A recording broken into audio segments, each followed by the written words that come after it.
The first thing Dean Martin felt that morning was not anger. It was something far heavier. It was the weight of a room that had already decided who he was. The conference room sat high above the city, glass walls stretching from polished floor to glowing ceiling. The skyline behind them like a kingdom built of steel and money. Inside, the air smelled faintly of espresso and new leather.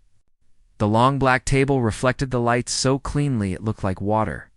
Executives sat in their chairs like judges carved from tailored stone, as tablets and folders neatly arranged, expressions prepared in advance. This was not a meeting meant for discussion. This was a meeting meant for conclusion. Dean stood alone at the far end of the table. No assistant. No agent, no entourage, just him, his notes folded once in his hand. His coat still on, because no one had offered to take it. He had been invited here under the word alignment. But alignment, he was learning, was often the polite word studios used when they intended to bend something until it broke at the head of the table. Harrison Cole cleared his throat.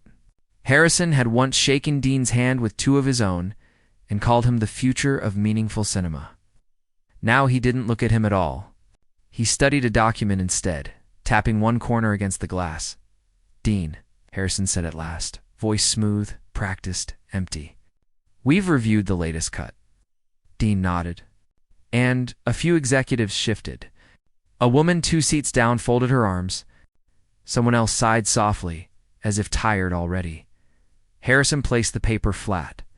"It's powerful," he said, and the way he said it made the word sound like a problem. "But power isn't always profitable."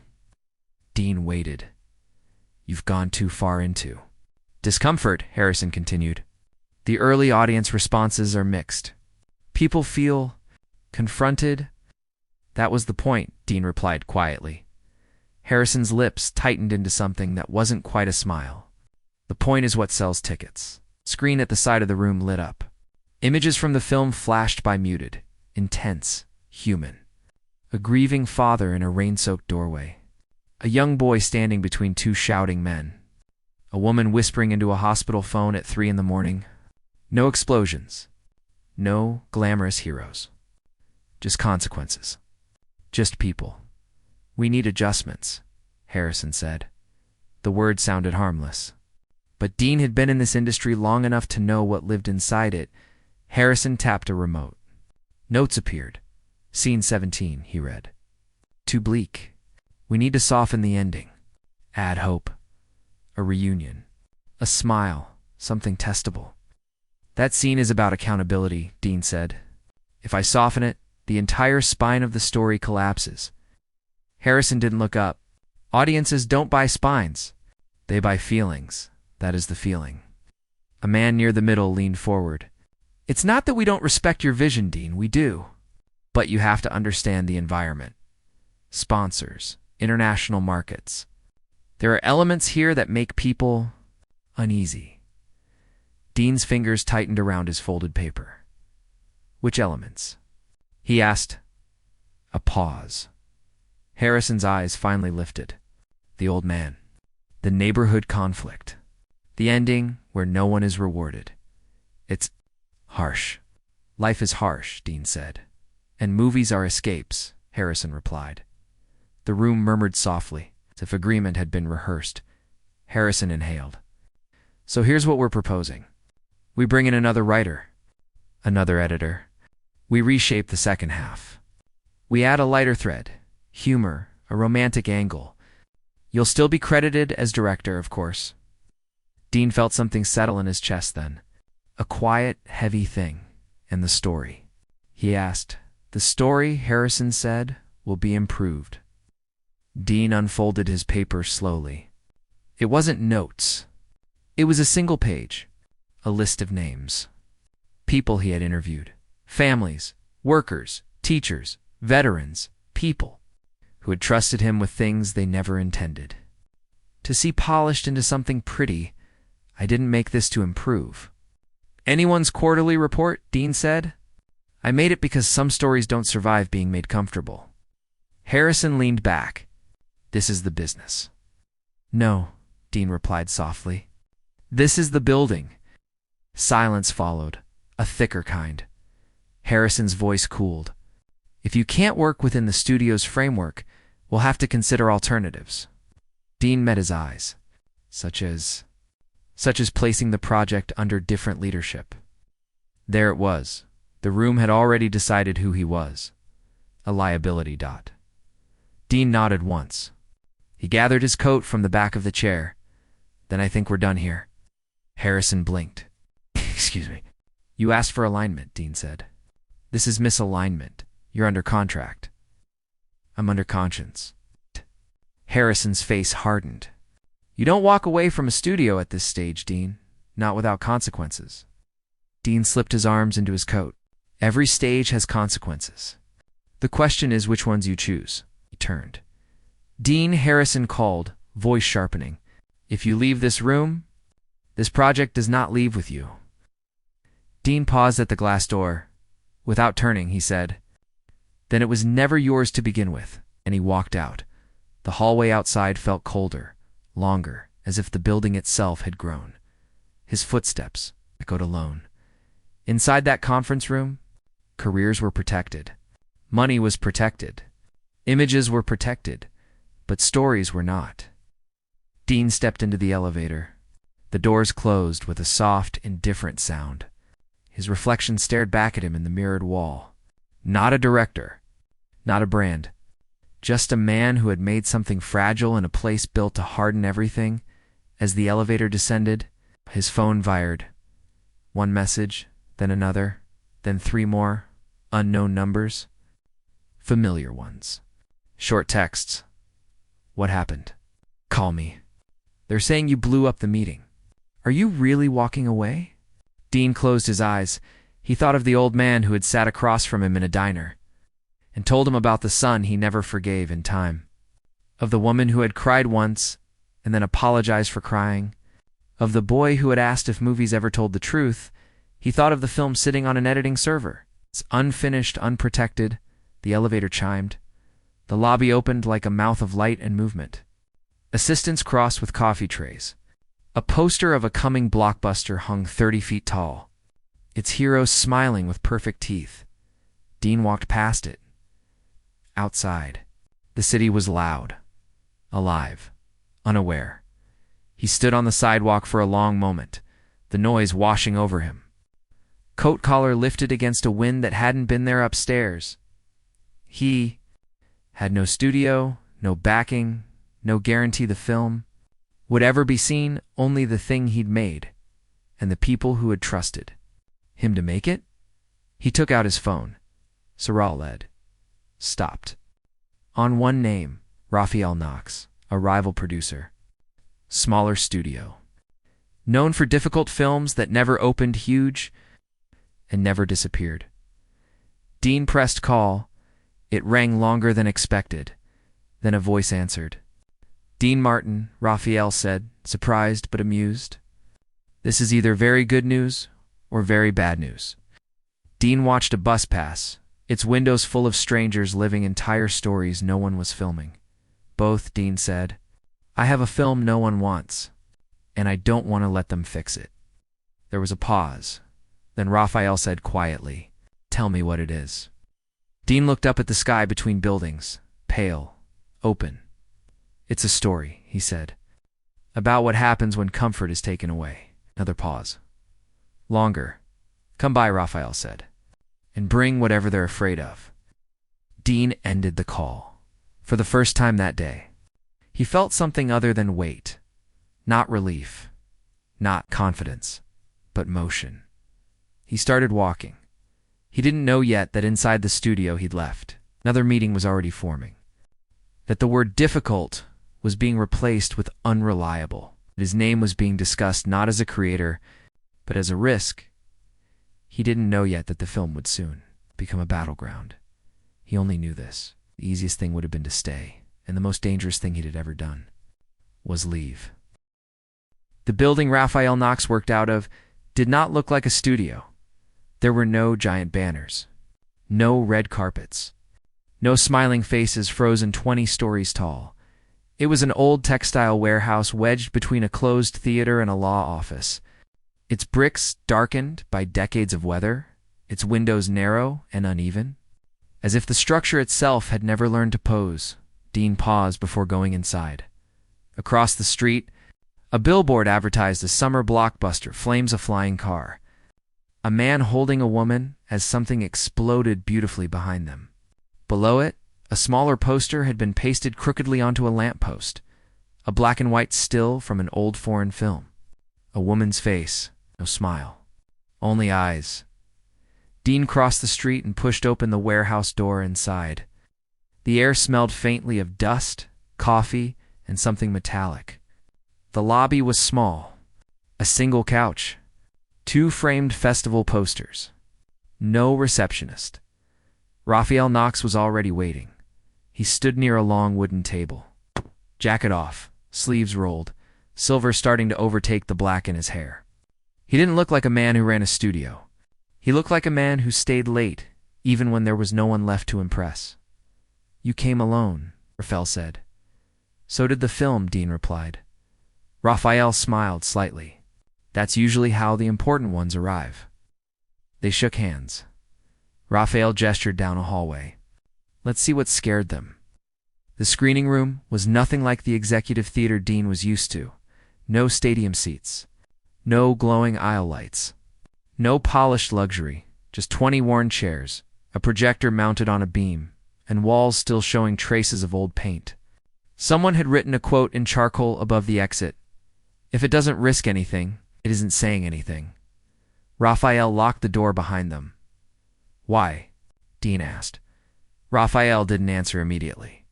He walked to the projector, fed in the drive Dean had brought, then finally said, "Because the minute this plays, it becomes a problem. And problems travel." The lights went down, the screen came alive. At first, Raphael watched like a professional, arms folded. The practiced stillness of a man trained to evaluate stories the way others evaluate numbers. But 15 minutes in, something changed. He leaned forward, half an hour in. His arms dropped by the time the rain-soaked doorway scene appeared. The one Harrison had wanted. Softened. Raphael's hand had gone to his mouth. No one spoke. The film did not rush. It did not explain. It did not comfort. It let silence sit where other movies would place music. It let faces carry what dialogue refused to hold. When it ended, the projector's hum seemed loud, enough to fill the room. The screen went black. Raphael didn't move. Dean waited. Seconds stretched. Finally, Raphael exhaled slowly. "They didn't want this," he said. "No," Dean replied. "They wanted what fits around this." Raphael turned to him. "They didn't want it because it can't be controlled. There's nothing to cut without killing it. Nothing to sell without lying about it." He stood. "And because," he added, quieter, "it makes the wrong people uncomfortable." Dean studied him. "So will you." Raphael nodded once. "Good." He walked to the wall, pressed a switch. A dim light came on. "I won't buy this film," Raphael said. Dean's chest tightened. "I don't buy stories like this," Raphael continued. "I shelter them." He faced him fully now. "But you need to understand what that means." He gestured around the room. "This building doesn't fight with money. It fights with time, with stubbornness, with people who don't mind being ignored. If we take this, we don't just release a film."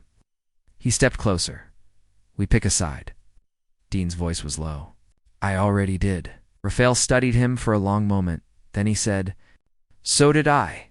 The first call came less than 12 hours later. Raphael and Dean were sitting at a scarred table upstairs.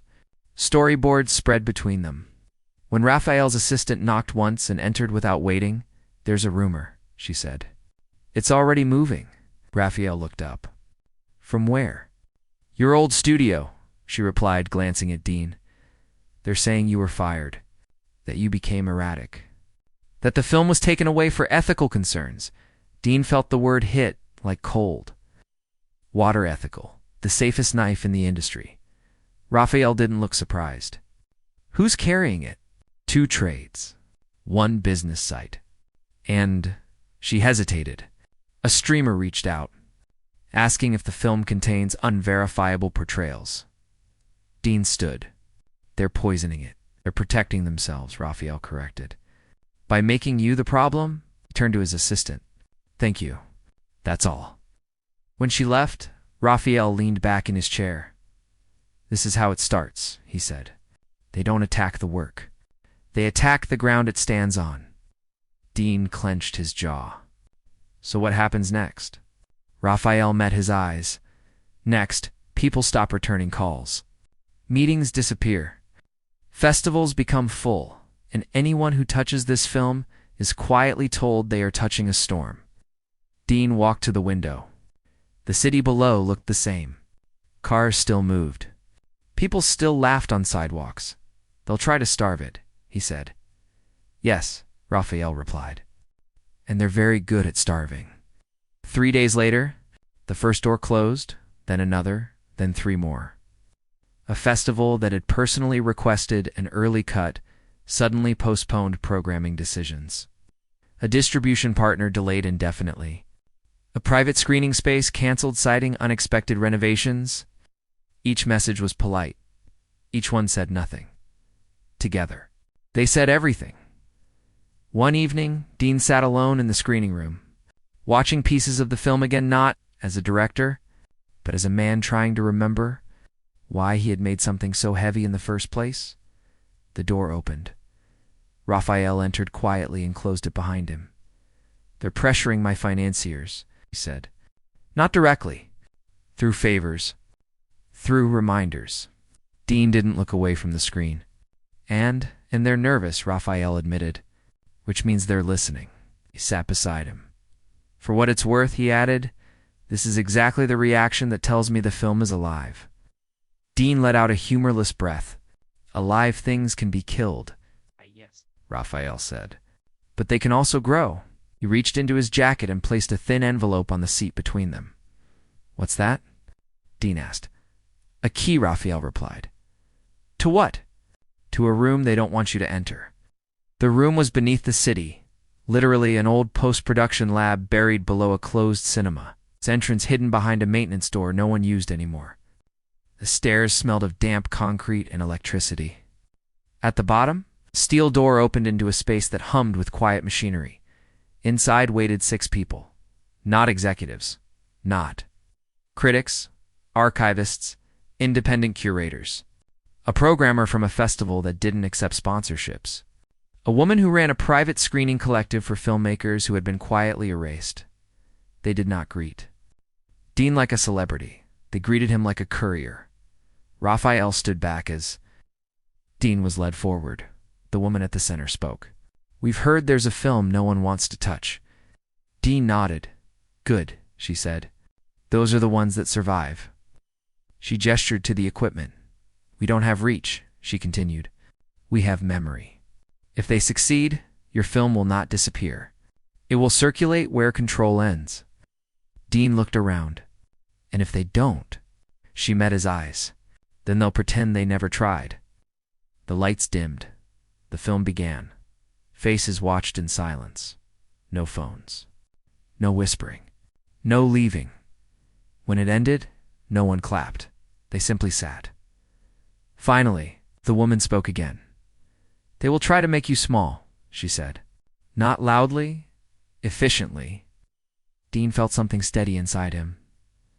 Then we won't be efficient, he replied. She smiled.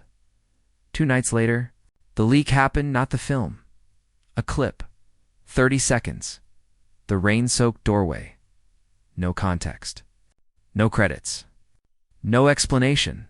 It appeared online on an account with no history and no name. By morning, it had been viewed 4 million times. Comments flooded in. What is this? Why does this hurt? Who made this? Why haven't I seen this before? By noon, reaction videos began. By evening, hashtags formed. By night, the trades ran headlines. They couldn't control anymore. A mysterious clip is going viral. Sources say it comes from a suppressed film. Dean stood in Raphael's office as screens, everywhere updated in real time. Was that you? Dean asked. Raphael shook his head slowly. No, he said. That was the room. Dean watched numbers climb. Now, Raphael added quietly. It's too late to starve it. Dean's phone buzzed. A familiar number, Harrison Cole. Dean stared at it. Raphael watched him. Don't answer yet. Phone buzzed again, then stopped, outside. City lights flickered like distant fires. They're going to change strategies now, Raphael said. They'll offer peace. They'll offer money. They'll offer you back your seat. Dean thought of the conference room, the glass walls, the prepared faces. He finally looked up. They can keep the seat, he said. I'm building a different room. Raphael smiled faintly, but his eyes were serious. Then understand this, he said. From this moment forward, this is no longer just your film. Dean nodded. What is it? He asked. Raphael turned to the screens where the clip continued to spread. A question, he said, and they're afraid of the answer. By the 5th day, the clip had been viewed 42 million times. By the 6th, no one was calling it mysterious anymore. They were calling it dangerous, not because of what it showed, because of what it made people ask. Dean sat in a borrowed office. The blinds half closed, sunlight slicing the room into pale stripes. 3 phones lay on the desk in front of him. None of them had stopped vibrating in hours. Festivals, producers, journalists, old friends, new enemies. Each call began with the same tone. Curiosity dressed as concern. Raphael stood near the wall, arms crossed, watching one of the screens where the clip continued to circulate. Dissected by strangers who spoke about it as if it were a living thing. They've activated, Raphael said quietly. Dean looked up. Who? Raphael turned. Everyone who doesn't want to lose control of what gets to matter. As if summoned by the words. One of the phones lit again. A number Dean knew. Not Harrison this time. Marla Vance, former mentor. Former champion. The woman who had once said she believed Dean would change how stories were told. Dean hesitated, then answered Marla. Dean, she said, her voice warm, practiced, layered. I was hoping you'd pick up. I'm surprised you're calling. I'm surprised you didn't sooner, she replied. This has become bigger than expected. Dean leaned back. That tends to happen when people recognize themselves. There was a small laugh on the other end. You always were poetic when you were cornered. What do you want, Marla? She paused. I want to protect you, she said. Dean closed his eyes. From what? From being defined by something you don't yet control? Raphael watched Dean carefully.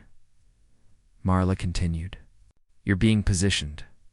Whether you see it or not, there are narratives forming about your behavior, about your intentions, about the film. Dean's jaw tightened. Whose narratives? Everyone's, she replied. And that's the problem. When everyone owns a story, the loudest version wins. What version is that? Dean asked. That you're reckless, she said. That the film was mishandled. That the clip was a stunt. That you've lost perspective. Dean let out a breath. And you're calling to warn me?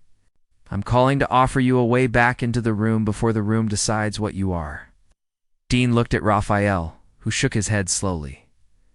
There is a consortium meeting tonight, Marla said.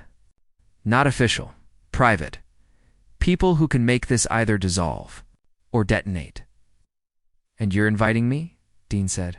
I'm advising you, she replied. Come. Let them hear your voice before they finish writing it. Silence stretched finally. Dean said, Send me the address. The house sat high above the city.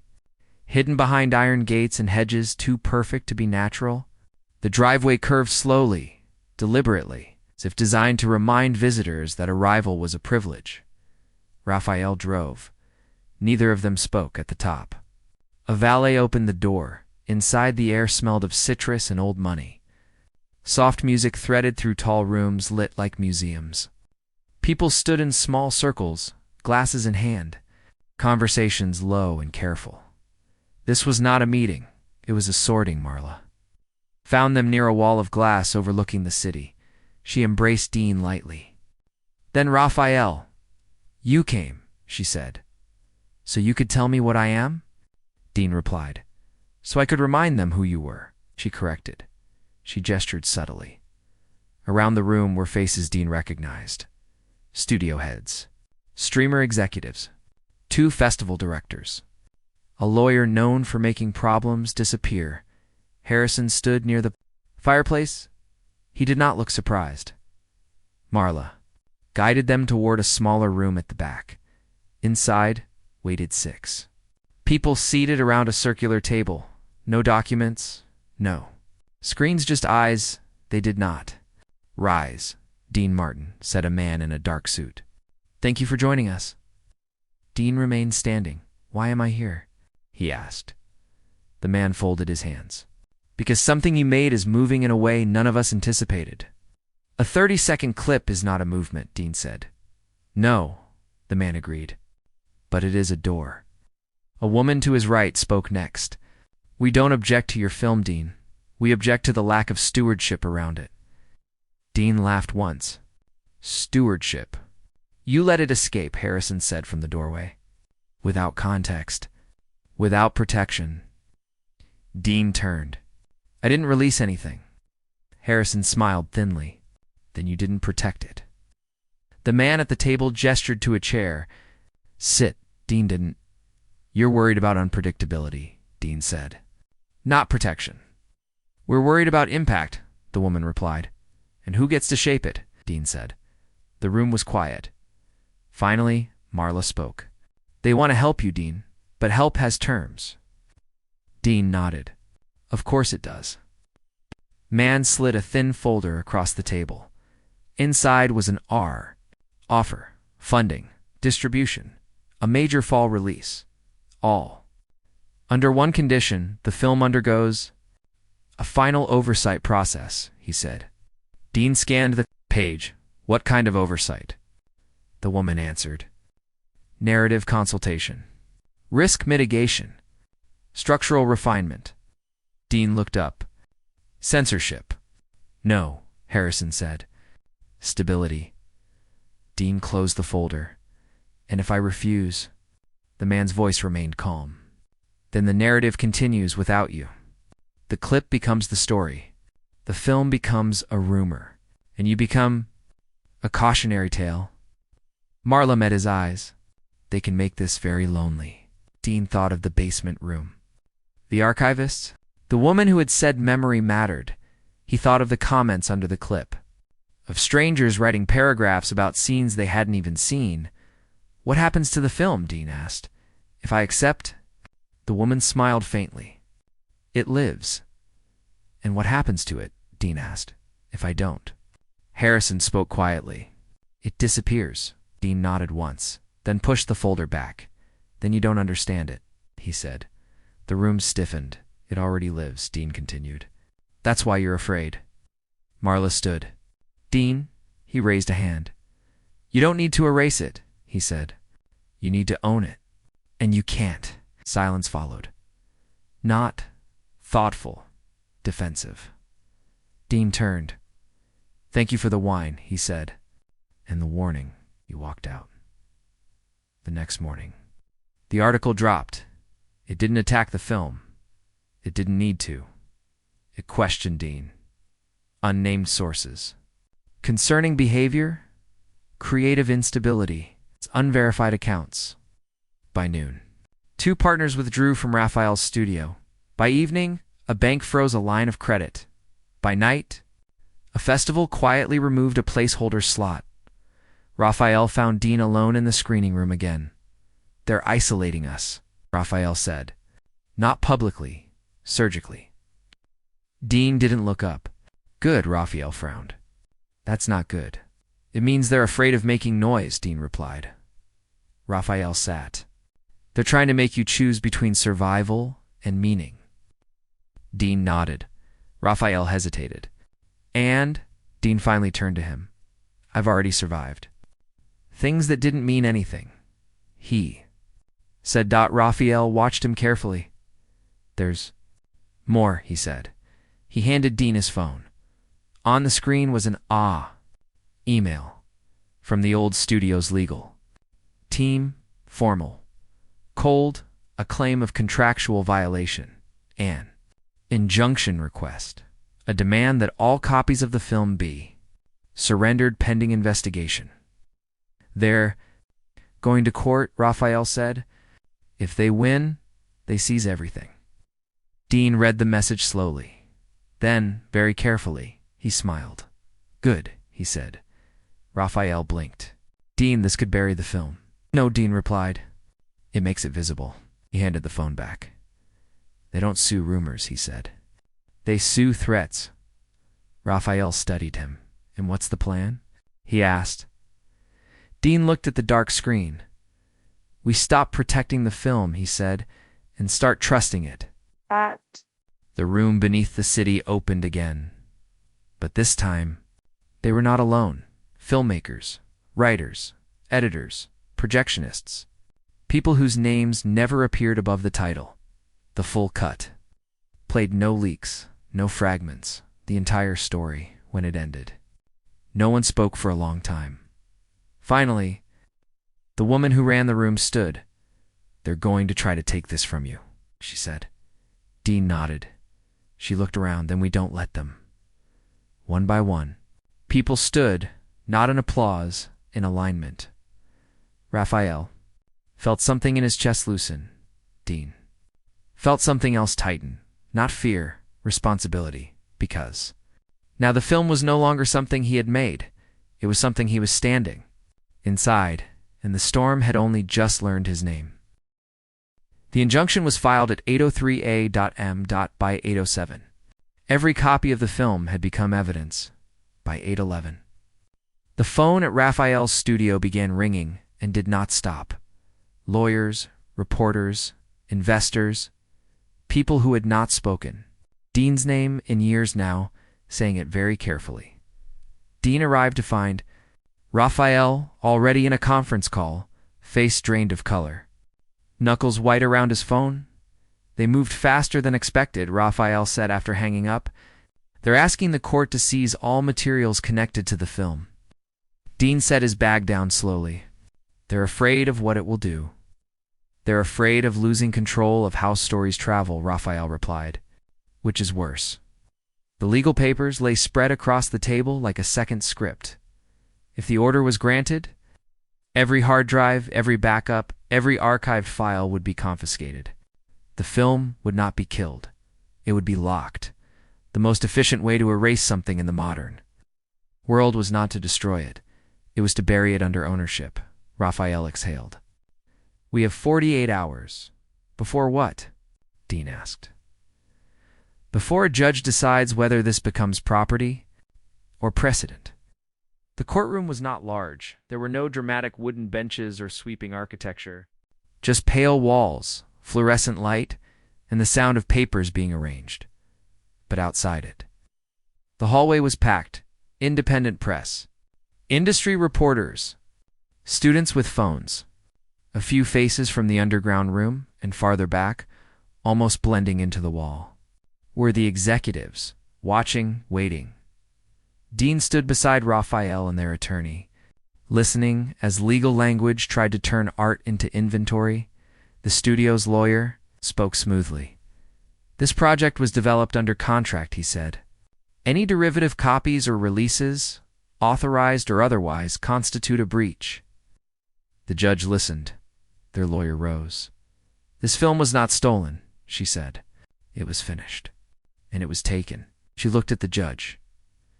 Not from a studio, from the people who participated in it, from the director who bears moral responsibility for its content, from audiences who were never meant to be protected from it.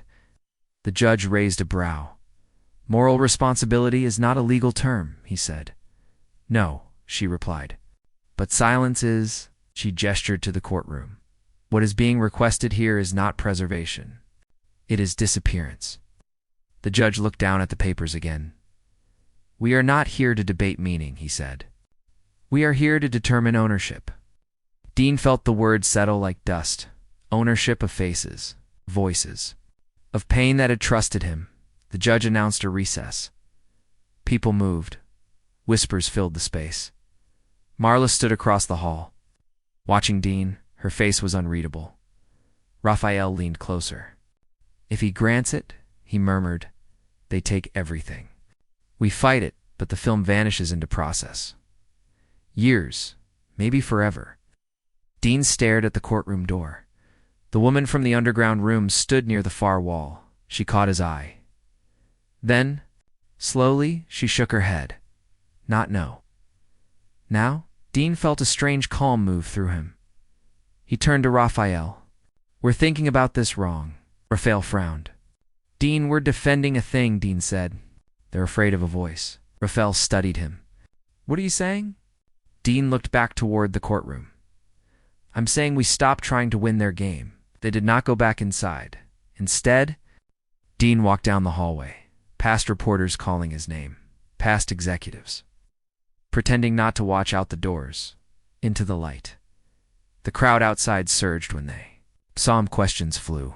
Dean, is the film gone? Did you lose? What happens now? Dean stepped onto the top stair.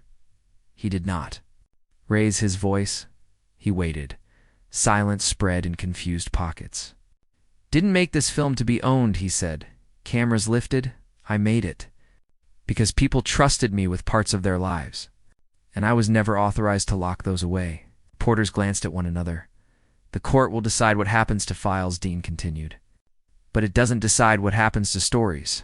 Reached into his jacket and handed a flash drive to the nearest journalist. Gasps rippled. Raphael's eyes widened. This is not the film, Dean said. It's what made the film possible. Turned to the others. Interviews, conversations, context, permission. He pulled out another, and this, he said, is why it doesn't belong to a studio. Phones were everywhere now. I'm releasing the voices, Dean said. Not the product. The executives began moving. Too late. Within minutes. Links began appearing. Not scenes, stories, audio. Clips, letters, explanations. The reasons the film existed. People did not watch. They listened. And listening takes time. The injunction was. Granted, they seized the hard drives. They took the backups. They boxed the film into a locked room with a stamped inventory list. But that night, something else spread. The making of the film. Not glamorous, not dramatic, human. A father explaining why he had spoken. A teacher explaining what she hoped someone would feel. A boy explaining why he had agreed to be seen. By morning, the conversation had changed. Not, where's the movie? But why did these people need to speak? Universities requested the material. Community screenings formed. Around the voices, panels organized, not around. Dean around the subjects. The studio released a statement. Carefully. Worded, distance, respect, ongoing legal matters. No one read it because people were busy listening. 3 weeks later, the injunction was quietly modified. Access requests flooded the court. Educational, exemptions, cultural petitions, affidavits from participants. The judge ordered mediation behind closed doors. Negotiations shifted. The studio no longer controlled the only thing anyone wanted. They controlled files, but meaning had already moved. The settlement was brief. The film would be released without edits, without oversight, under a shared cultural trust. No exclusive ownership, no narrative control. The studio kept its credit and lost its authority. The first public screening did not happen in a theater. It happened in a converted school auditorium. Folded chairs, a borrowed projector. The people who had spoken sat in the front row.